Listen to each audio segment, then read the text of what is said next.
Write in the comments which country you're watching from and which sultan fascinates you the most. If you're interested in the hidden stories of the Ottoman Empire, subscribe to the channel. In the heart of the Topkapi Palace, on a cold January night in 1595, a new sultan made a decision that would forever stain his name in blood. He was Mehmed III. His first act as ruler was not to issue a decree of justice or prosperity, but an order of death. 19 of his brothers, many of them infants, were to be silenced forever to secure his throne. This is the story of that night, and the man haunted by the ghosts he created. In the final decades of the 16th century, the Topkapi Palace was not merely the heart of an empire, it was a universe unto itself, a labyrinth of marble courts, lush gardens, and opulent chambers, where the fate of millions was decided by a whisper or a glance. And within this universe, in a section of the Imperial Harem, lived the princes of the Ottoman bloodline. They were the sons of Sultan Mehmed III, and there were many, too many. For these young men, the palace was a gilded cage, its beauty a cruel mask for the terror that governed their existence. They were raised in unimaginable luxury, educated by the finest tutors in theology, poetry, calligraphy, and the arts of war. They were dressed in silks and jewels, attended by servants who anticipated their every need. Yet, every smile they shared, every game they played in the palace gardens, was shadowed by a single, brutal reality. Only one of them could ever sit on the throne. The others were a threat. The law of fratricide, the Kanunname, instituted by Mehmed the Conqueror to prevent civil war, hung over them like the sword of Damocles. It was not a possibility. It was a political necessity. Brotherhood, in this context, was a poison. Love was a weakness. Their lives were a performance, played out under the watchful eyes of their mothers, rival concubines who saw in their own sons the only path to power and survival. The chief eunuchs, the viziers, the janissary agas, everyone watched, calculated, and chose a side. Among these princes was Shehzade Mehmed, the eldest, the heir apparent. He saw the affectionate glances his younger brothers gave him, but he was taught to see not family, but future rivals. He learned that the price of the world's most powerful throne was absolute, soul-crushing loneliness. In the quiet of the night, when the sounds of the city faded, the silence of the palace was not peaceful. It was heavy with the unspoken truth that this gilded cage was an abattoir in waiting, and the bonds of blood would soon be drowned by the necessities of the crown. If the princes were the pawns in this lethal game, the queens were the players, and no player was more skilled, more ruthless than Safiye Sultan. Born Sophia Baffo to a noble Venetian family, she was captured by corsairs and brought to the Imperial Harem. But she was no passive victim of fate. With breathtaking intelligence and ambition, she navigated the treacherous currents of the court, capturing the heart and mind of the future Sultan Mehmed III. She became his Haseki Sultan, his chief consort, and the mother of his heir, Mehmed. For Safiye, power was not a luxury, it was oxygen. Her entire existence, and that of her son, depended on Mehmed ascending the throne. Any other outcome meant exile or death. She was the architect of Mehmed's destiny, shaping him from boyhood into the ruler she needed him to be. She insulated him from his half-brothers, fostering suspicion where affection might have grown. She whispered in his ear the stories of past succession struggles, of civil wars that tore the empire apart, framing the law of fratricide not as a horror, but as a grim, sacred duty. Safiye's influence extended far beyond the harem walls. She cultivated a vast network of spies and loyalists, forging alliances with powerful viziers and generals. She corresponded with European monarchs, including Queen Elizabeth I of England, engaging in a sophisticated game of international diplomacy. She understood that Murad's affections could be fickle and that the court was filled with rivals. The mothers of the other princes were her enemies, each one dreaming the same dream for their own son. Safiye outmaneuvered them all.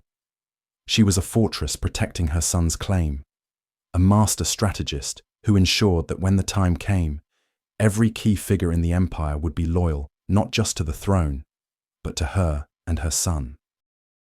She was preparing Mehmed to be a sultan, but in doing so, she was also preparing him to be a kinslayer, convincing him that the blood he would spill was a necessary sacrifice for the stability of the state.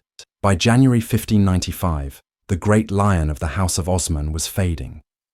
Sultan Murad III, a ruler more interested in the arts and the pleasures of the harem than in the battlefields that had defined his ancestors, was dying. His reign had been marked by opulence, but also by inflation, military stalemates, and the rising power of the women of his court, chiefly his beloved Safiye. Now, as his health failed, a palpable tension gripped the capital. The intricate machine of the Ottoman state began to shudder, its gears grinding in anticipation of the inevitable change. Rumors slithered through the Grand Bazaar like snakes, whispered in coffeehouses and barracks. The Janissaries, the elite backbone of the Ottoman military, grew restless, their loyalty a commodity that could be bought by the winning side. Within the palace, the atmosphere was electric with fear and ambition. The 19 younger sons of Murad, all living within the palace walls, suddenly became the focal point of the empire's anxiety. Each prince represented a potential civil war. Factions quietly formed around the most prominent among them, their mothers making desperate secret promises to viziers and eunuchs, hoping for a last-minute reversal of fortune. Safiye Sultan, ever the master of the game, tightened her grip. She controlled access to the ailing sultan, ensuring that only her narrative of the succession reached the ears of the court. She presented a calm, unshakable facade, but beneath it lay a frantic urgency.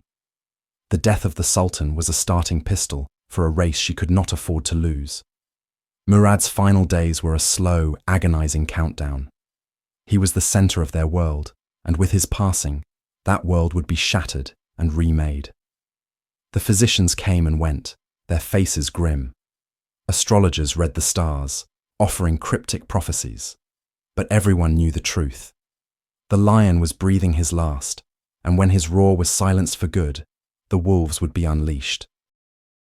The entire empire held its breath, waiting for the moment when one life would end and 19 others would be forfeit. On the night of January 16th, 1595, Sultan Murad III drew his last breath. In that instant, absolute power was in limbo. But Safiye Sultan was prepared. Before the news could escape the Sultan's chambers, she and her most trusted ally, the Grand Vizier, sealed the palace. No one was to enter or leave. The death of the Padishah was now the most dangerous secret in the empire.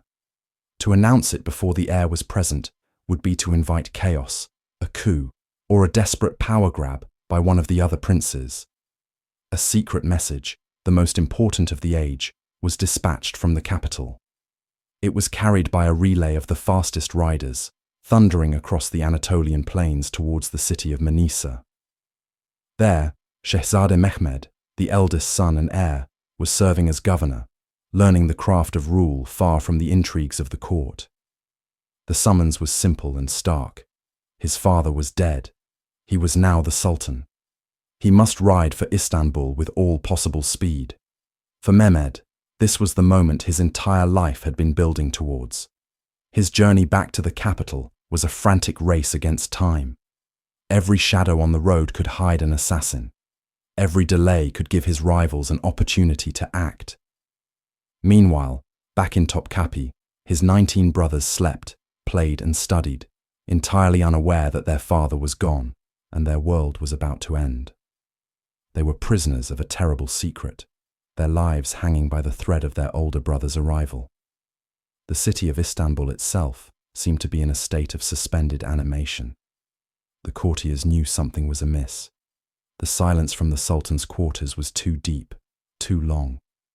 The guards on the walls were doubled. After days of relentless travel, Mehmed's party was spotted on the horizon. He rode not as a grieving son, but as a sovereign claiming his birthright. As he passed through the Imperial gate of Topkapi Palace, the cannons of the city would soon roar to announce the accession of a new sultan. But first, there was a grim family matter to attend to. The weight of his ancestors, The future of his empire and the lives of his brothers rested squarely on his shoulders. The air in the Topkapi Palace grew thin, heavy with a secret it could not bear.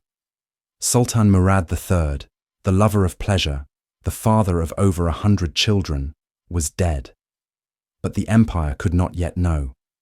His body, cooling behind chamber doors, became the epicenter of a conspiracy of silence, orchestrated by two of the most formidable figures in the court: the formidable Safiye Sultan, his chief consort and mother to the heir, and the Grand Vizier, Ferhad Pasha.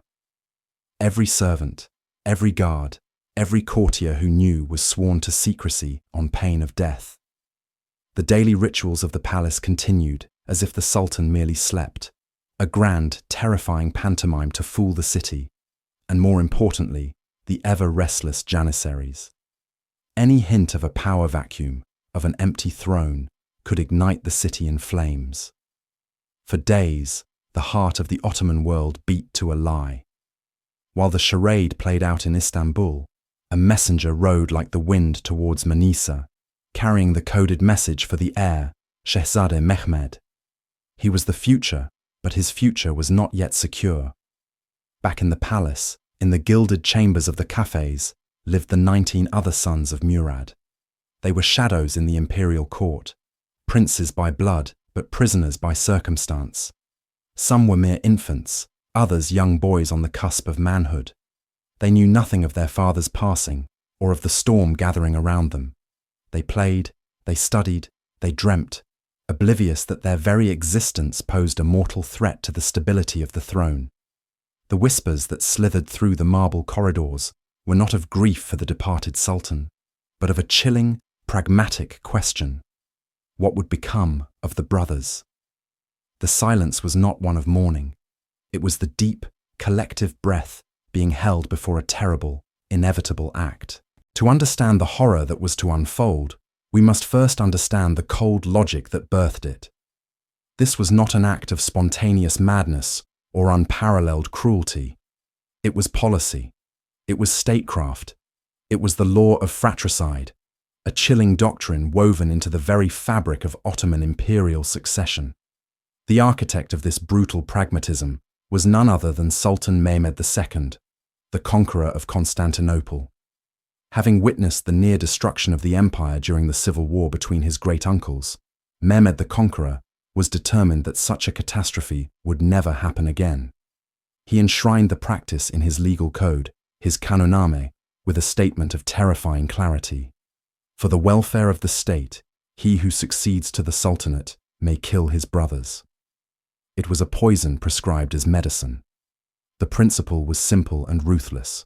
Multiple heirs created multiple factions, and multiple factions led to civil war, which could tear the empire asunder. The sacrifice of a few princes was deemed a necessary price for the stability of the world order, the Nizami Alem. This law had been invoked before. Bayezid II had warred with his brother Cem. Selim the Grim had ruthlessly eliminated his brothers and nephews to secure his throne. The practice was a dark, bloody tradition. What Mehmed III was about to do was not an invention, but an escalation. He was the inheritor of a system that placed the abstract concept of the state above the sacred bonds of blood. The law provided the justification, the legal and even moral framework for an act we would view as monstrous. It transformed a massacre into a solemn, grim duty. The 19 princes in the cafes were not just Mehmed's siblings. In the eyes of Ottoman law, they were 19 potential civil wars, 19 threats to the integrity of the empire, and the law demanded they be neutralized. On the 27th of January, 1595, 11 days after his father's death, Shehzade Mehmed arrived in Istanbul. He entered the capital under the cloak of darkness, his procession a silent, nervous affair. The charade was over. The moment he passed through the imperial gate of Topkapi Palace, the secret of Sultan Murad's death was finally released, and the mantle of power settled upon his shoulders. He was now Sultan Mehmed III. His first act was to view the body of his father, a somber and politically necessary ritual. But the true business of the succession was conducted in the chambers of his mother, Safiye Sultan, For decades, she had maneuvered, schemed, and survived the treacherous currents of the harem to see this day. She was now the Valide Sultan, the Queen Mother, the most powerful woman in the empire. We can only imagine the conversation between mother and son. Was he hesitant? Did the thought of what he must do weigh on him? Or was his resolve already hardened by years of training and the unyielding influence of his ambitious mother? Whatever his private feelings, the decision was swift. The state demanded it, the law permitted it, and his mother surely insisted upon it. To legitimize the act, to cloak it in the authority of God, the Shaykhul Islam, the highest religious official, was consulted. A carefully worded question was posed. Was it permissible to execute the other princes for the good of the world order? The fatwa, the legal opinion, came back. It was. With religious sanction secured, the order was given. As night fell over the palace, a different kind of darkness gathered within its walls. The gates were sealed. The guards doubled. An unnatural quiet descended upon the sprawling complex. It was the longest night, the night where a new sultan would secure his throne, not with a coronation, but with a culling. The 19 princes, some sleeping in their beds, were entirely unaware that their fate had been sealed by their own brother. The agents of the Sultan's will were not common soldiers or brutish guards. They were a specialized class of servant, chosen for a unique and terrifying qualification. They were deaf mutes. For centuries, the Sultans had employed deaf mutes within the inner palace. Their purpose was twofold. They could be trusted with the most sensitive secrets, for they could neither hear them whispered nor repeat them. And they were the perfect executioners of royalty. They could not be swayed by pleas or screams for mercy. They were silent, implacable instruments of the Sultan's decree. On that night, a team of them was summoned. They moved through the labyrinthine corridors of the palace like ghosts, their soft slippers making no sound on the marble floors. Their destination, the cafes, the gilded cage that had been a home and a prison to the 19 princes. They entered the chambers one by one. The method of execution was prescribed by tradition, strangulation with a silk cord. Royal blood was considered sacred and was not to be spilled. This ritualistic detail added a layer of grotesque formality to the slaughter. Imagine the scene. The eldest princes, awakened from their sleep, seeing these silent, expressionless figures enter their rooms, the silk cords already in their hands. The dawning horror, the futile struggle. The younger ones, some mere toddlers, would have been taken from their beds, perhaps not even understanding what was happening until the final terrifying moments. The deaf mutes worked with a chilling, methodical efficiency. 19 times, the act was repeated. 19 lives extinguished in the suffocating silence of the palace. As dawn broke over the Bosphorus, the citizens of Istanbul awoke to a horrifying spectacle. A procession of 19 small coffins was carried out of the palace gates to be buried alongside their father. The empire was stable.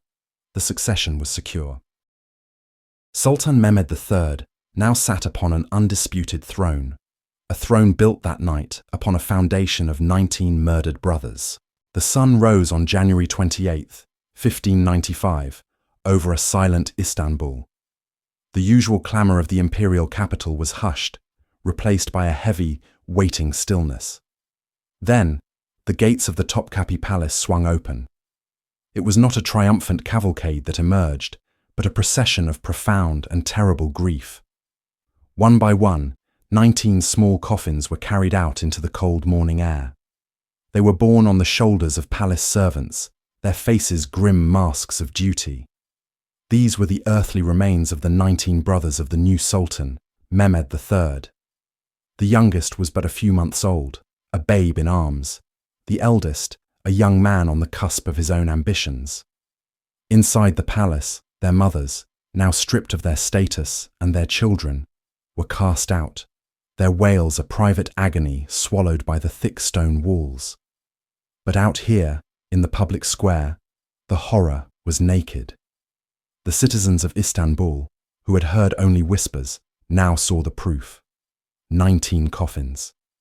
The sheer number was incomprehensible, a brutal arithmetic of power. The procession snaked its way through the stunned crowds towards the Hagia Sophia. There was no riot, no outcry, only a vast collective intake of breath. The silence was more damning than any scream.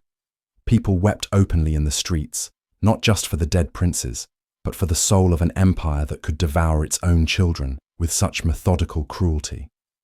This was not a secret shame buried in the palace depths. This was a statement. The Venetian ambassador, observing the grim spectacle, would write that the city was overcome with a sorrow so deep it seemed the sky itself might weep. Each coffin that passed was a testament to the price of the Ottoman throne, a price paid in the blood of innocents before their lives had even truly begun. With the funeral rites concluded, the stage was set for the formal accession. Mehmed III, now the undisputed Padishah, took his place on the throne of his ancestors. It was a seat of immense power, forged by conquerors and lawgivers, a symbol of divine authority on earth. But for Mehmed, it must have felt less like a throne and more like a tombstone. The gilded chamber, meant to project majesty and confidence, was thick with the phantom scent of blood. The law of fratricide, the cold legal mechanism invoked by his great-grandfather, Mehmed the Conqueror, had sanctioned this act. It was designed to prevent the devastating civil wars that had nearly torn the empire apart in its infancy. In theory, it was a necessary evil, a surgical strike to preserve the whole. But 19 strikes. The scale had turned statecraft into slaughter. As the Grand Viziers and Pashas bowed before him, their faces carefully neutral, what did they see? Did they see a strong, decisive ruler securing his reign? Or did they see a frightened young man, so insecure in his claim that he had to eliminate even the toddlers who shared his father's blood? Mehmed's reign began not with a proclamation of a golden age, but with an act of profound paranoia. He was now utterly alone at the apex of power, having created a void around himself. The Janissaries, the elite backbone of the military, were unnerved. The ulama, the religious scholars, were publicly silent, but privately aghast. Power had been consolidated, yes, but at what cost? The throne was secure, but the man upon it was forever defined by the night he became his family's executioner. Every edict he signed, every audience he granted, would be shadowed by the memory of how he came to be there, ruling from a throne soaked in his brother's blood. The Topkapi Palace, the heart of the empire, became a house of ghosts. The laughter of young princes that once echoed through the courtyards of the Seraglio was gone, replaced by an oppressive, watchful silence. For Mehmed III, the palace was no longer a home, but a prison of his own making. He grew increasingly reclusive, a man haunted by the spectres of his own creation. He was known to be deeply superstitious, prone to bouts of melancholy and suspicion. It is said he could not bear silence, yet the silence he had enforced was his constant companion. Did he see the faces of his brothers in the flickering torchlight of the palace corridors? Did he hear their whispers in the rustling of the cypress trees outside his chambers? This profound psychological wound festered, shaping the character of his rule. His paranoia, born from that first night, became a defining trait. It poisoned his judgment and made him susceptible to the influence of those who knew how to manipulate his fears. This fear would eventually turn on his own children. He would later order the execution of his eldest son, the capable and popular Shehzade Mahmud, on the basis of flimsy rumors of treason. The pattern was set. Any potential rival, even his own heir, was a threat to be extinguished. The fratricide had not brought him peace or security. It had only taught him that power was maintained through the executioner's bowstring. The atmosphere within the harem was irrevocably altered. The vibrant community of mothers and their royal children was decimated. Now, there was only the Sultan's immediate family, living in a gilded cage where the memory of the purge served as a constant, unspoken warning against ambition, against hope, against life itself. While Mehmed III wore the crown, the hands that placed it there and guided its every move belonged to his mother. The true architect of the massacre of the princes was the formidable Safiye Sultan. Now, as Valide Sultan, or Queen Mother, her power became absolute. For years, she had navigated the treacherous currents of the Imperial Harem, outmaneuvering rivals and securing her position as the favorite of her husband, Murad III. She had watched as Murad sired dozens of sons with other women, each one a potential threat to her own child, Mehmed. In her mind, the brutal calculus was simple. For her son to live and rule, his brothers had to die. It was a preemptive strike of breathtaking ruthlessness. The night of the 19 murders was not merely the accession of a new sultan, it was the coronation of Safiye. She was the one who allegedly sent for the deaf-mutes, the silent executioners of the palace. She was the one who calmed her son's hesitations, steeling his resolve with whispers of duty and survival. With Mehmed on the throne, a ruler she knew to be weak-willed and easily led, Safiye became the de facto ruler of the Ottoman Empire. She controlled appointments, managed a vast network of spies, and conducted her own foreign policy, famously corresponding with Queen Elizabeth I of England. Mehmed III was the face of authority, but Safiye was its mind and its will. The fratricide was the bloody foundation upon which she built her decade of unparalleled influence. She had sacrificed her son's soul to secure her own power, transforming him from a prince into a pawn in her magnificent, terrifying Game of Thrones. The ghost in the seraglio may have been Mehmed, but the queen on the board was always Safiye. The 19 coffins had long since been lowered into the earth, but their ghosts haunted the palace. For Sultan Mehmed III, the silence they left behind was filled with the distant, drumming sound of war. He had inherited not just a throne, but a conflict, a festering wound on the empire's western frontier known as the Long Turkish War. This was not a war of swift conquest, of glorious charges and rapid expansion. This was the Hungarian quagmire. Since 1593, the vast Ottoman war machine had found itself grinding against a chain of Habsburg fortresses, a landscape of muddy plains, dense forests, and fortified cities that bled the treasury dry and devoured legions of janissaries and sipahis. The war was a brutal, attritional struggle. For every fortress taken, another held out. For every victory, a bitter defeat followed. The names of lost strongholds like Gayor and Esztergom were whispered with shame in the coffeehouses of Istanbul. This endless conflict created a crisis of legitimacy for the new sultan. His father, Murad III, and his grandfather, Selim II, had been palace sultans, content to let their viziers wage war while they indulged in the pleasures of the harem. But the empire was weary. The military caste, the ulama, and the common man yearned for a true Ghazi, a warrior sultan in the mold of Suleiman the Magnificent or Mehmed the Conqueror. They looked to the man who had shown such chilling resolve in securing his own power and demanded he show the same resolve against the infidel. The pressure mounted with every dispatch from the front, every report of a failed siege or a Habsburg raid. Mehmed, a man raised in the gilded cage of the Topkapi, who had never seen a battlefield, was being called upon to become the saviour of the faith and the empire. The Hungarian front was more than a military challenge. It was a test of his very right to rule. Failure to act would mean being seen as weak, a shadow of his ancestors, a ruler whose only decisive act was against his own blood. In 1596, Sultan Mehmed III made a decision that shocked the imperial court. He would do what no sultan had done for 3 decades. He would personally lead the imperial army to the field of battle. This was a monumental gamble.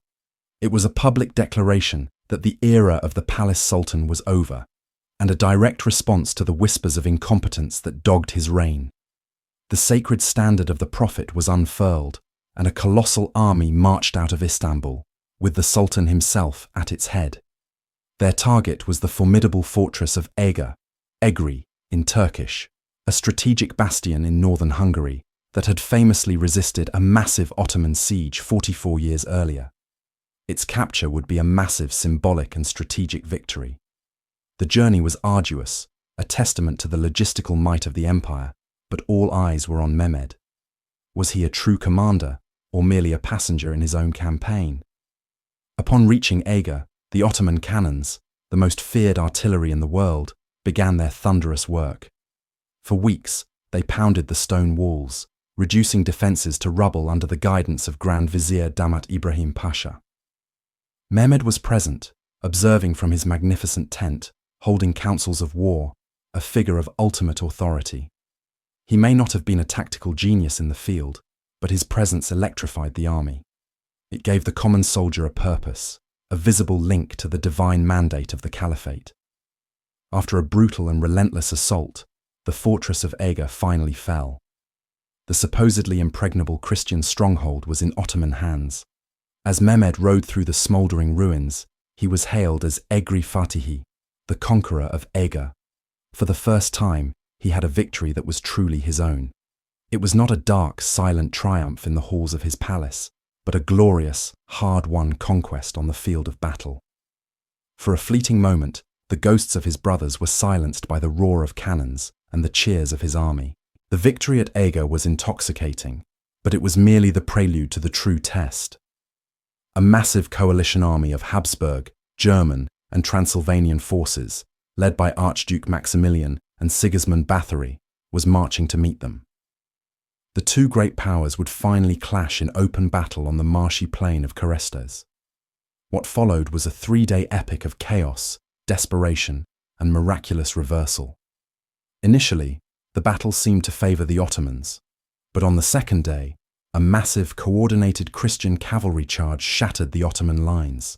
The Akinci light cavalry broke, the Anatolian Sipahis were routed, and panic began to cascade through the ranks. The coalition forces surged forward, unstoppable, right into the heart of the Ottoman camp. They overwhelmed the Janissary Guard and swarmed around the Sultan's personal treasury tent, abandoning the fight to begin looting the spoils of a victory they believed was already won. In that moment of supreme crisis, Sultan Mehmed III prepared to flee. His horse was readied, his reign, his life, hung by a thread. But his aged tutor, the scholar Hoca Sadeddin Effendi, grabbed his reins, imploring him to stand fast, to trust in God and the destiny of the House of Osman.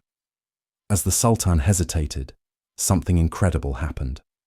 The vast army of non-combatants in the Ottoman camp, the cooks, the scribes, the camel drivers, and tent pitchers, seeing the enemy plundering their livelihoods, grabbed whatever they could. Spoons, ladles, axes, and knives became weapons of desperation. This kitchen brigade fell upon the disorganized, greedy Christian soldiers with a primal fury. The surprise was total. The looters, thinking the battle was over, were thrown into confusion. This small pocket of resistance created a vital pause. The veteran commander, Chialazade Yusuf Sinan Pasha, seized the moment, rallying the scattered Ottoman cavalry and crashing into the disordered enemy flank. The tide turned in an instant. Panic replaced arrogance. The near victors became the utterly vanquished. Kerestes was a stunning, almost unbelievable Ottoman victory, snatched from the jaws of absolute disaster. Mehmed III returned to Istanbul a victor, the hero of Aga and Kerestes. The celebrations were lavish, the accolades grand. But the victory on the battlefield masked a profound sickness spreading through the heart of the empire. The long war in Hungary had been ruinously expensive, not just in gold, but in social cohesion. To fund the campaigns, the state had resorted to devaluing its currency and imposing crushing taxes. More critically, the nature of warfare was changing. The traditional Sipahi cavalry, rewarded with land grants called timars, were being replaced by professional musketeers, or sekbans, hired for single campaigns. When the campaign season ended, thousands of these trained, armed, and now unemployed soldiers were simply discharged in Anatolia. They were men who knew only violence, left with no land, no income, and a deep resentment for the state that had used and abandoned them. This was the fuel for the firestorm that became known as the Jalali revolts. This was not a simple peasant uprising. It was a widespread, militarized insurrection. Disaffected governors, former soldiers, and charismatic bandits formed their own private armies, roving the countryside, seizing towns, and defying the Sultan's authority. Anatolia, the empire's heartland, began to burn. While the Sultan's finest armies were bogged down in Hungary, his own provinces descended into anarchy. The very foundations of Ottoman power, the Timar system, centralized control, law and order, were crumbling. The irony was devastating. Mehmed III had begun his reign with an act of supreme, brutal centralization, killing his brothers to prevent civil war and rebellion. Yet now, his own policies, driven by the demands of a foreign war, had unleashed a far greater wave of chaos from within. The Sultan, who had killed 19 rivals to secure his realm, now watched as countless rebels rose to tear it apart from the inside out. The blood of 19 princes had washed the marble floors of Topkapi, but it did not cleanse the empire of its deep-seated ailments. In fact, it seemed to poison the very air Mehmed III breathed. The Sultan, having secured his throne through an act of unparalleled brutality, retreated from the world that demanded his attention. He recoiled from the council chambers, from the campaign tents, from the public eye, seeking solace in the gilded seclusion of his harem, in the tranquil gardens, and in the company of jesters and poets. But an empire does not sleep simply because its master does. In the vacuum left by Mehmed's abdication of duty, a new power coalesced, a power of ink, whispers, and sealed decrees. This was the tyranny of the bureaucrats, orchestrated from the shadows by the one person who held the Sultan's absolute trust, his mother, the Valide Sultan Safiye. Safiye, a master of political theatre, had waited decades for this moment. Through a network of loyal viziers, pashas, and eunuchs, she effectively ruled the empire. Grand viziers like Hadem Hassan Pasha and Chera Mehmed Pasha rose and fell based on their utility to her grand designs. State policy was no longer forged in the crucible of the Sultan's will, but rather in the hushed corridors of the Valide Sultan's chambers. The vast machinery of the Ottoman state began to grind under the weight of this indirect rule. Corruption, once a hidden shame, became a brazen enterprise. Offices were sold to the highest bidder, justice became a commodity, and tax revenues vanished into the private coffers of an entrenched elite. From the frontiers in Hungary, where the war against the Habsburgs dragged on, came reports of unpaid janissaries and faltering campaigns. In Anatolia, the heartland of the empire, the Jalali revolts burned like a fever, a violent protest against the crushing neglect and exploitation. Mehmed, insulated by palace walls and his mother's reassurances, remained oblivious to the scale of the decay. He was a sovereign in name only, a prisoner in his own palace, ruled by the very system he was meant to command. The empire was not steered by the hand on the throne, but by a web of interests that saw the Sultan not as a leader, but as a symbol to be managed. As the empire groaned under the strain of war and rebellion, a new figure emerged from within the palace walls, a beacon of hope for many, but a source of profound dread for the Sultan. This was his eldest son, Shehzadeh Mahmud. Young, charismatic, and burning with an ambition his father sorely lacked, Mahmud saw the decay and yearned to correct it. He was a warrior prince in the mould of his ancestors, skilled with the sword and deeply respected by the janissaries, who saw in him a reflection of past glories. He openly criticized the state of affairs, his youthful impatience a stark rebuke to his father's inertia. He pleaded with Mehmed to give him command of an army, to let him ride out to Anatolia and crush the Jalali rebels, to restore order and honor to the Ottoman name. But in the paranoid confines of Topkapi, ambition is indistinguishable from treason. Mehmed III, who had killed 19 brothers to eliminate any potential rival, now saw the greatest threat of all in his own flesh and blood. His fear was expertly stoked by his mother, Safiye Sultan. She saw Mahmud's popularity not as an asset to the dynasty, but as a direct challenge to her own influence and her son's throne. She whispered poison into Mehmed's ear, painting Mahmud's earnest pleas as a thinly veiled plot to usurp power. The trap was sprung through the murky world of mysticism. A dervish, perhaps coerced or perhaps a genuine fanatic, sent a message to Mahmud, prophesying that he would soon ascend to the throne. The message was intercepted. For Mehmed, this was the final, irrefutable proof of betrayal. Mahmud was seized and brought before his father. He denied everything, swearing his loyalty, but it was useless. The Sultan, his face a mask of cold terror, had already made his decision. He watched in silence as the executioners entered the room. Shehzadeh Mahmud, the hope of the empire, was strangled with a silk cord as his father looked on. In killing his son, Mehmed believed he was saving his throne. In reality, he was strangling the future of his own dynasty, repeating the very cycle of fear and blood that had brought him to power. The execution of Shehzadeh Mahmud did not bring peace to Mehmed III. It plunged him and the entire palace into a deeper, more profound darkness. The silence that followed the prince's death was not one of relief, but of suffocating dread. The halls of Topkapi, once alive with the promise of a vibrant young heir, now echoed with unspoken accusations and morbid suspicions. Mehmed had eliminated the immediate threat, but in doing so, he had created a void. His only other son of significance, Ahmed, was a mere boy of 13. The dynasty, for the first time in centuries, was fragile, its future resting on the survival of a single child. The psychological toll on the Sultan was immense. He became more reclusive than ever, a ghost haunting his own opulent chambers. Those who saw him spoke of a man hollowed out by his own actions, his eyes vacant, his spirit broken. He was consumed by a deep melancholy, perhaps a flicker of guilt, but more likely the crushing weight of perpetual anxiety. He saw assassins in every shadow and plots in every whisper. The empire's problems, which Mahmud had so desperately wanted to solve, only worsened. The Jalali revolts raged on, and the war in Hungary continued its bloody, inconclusive course.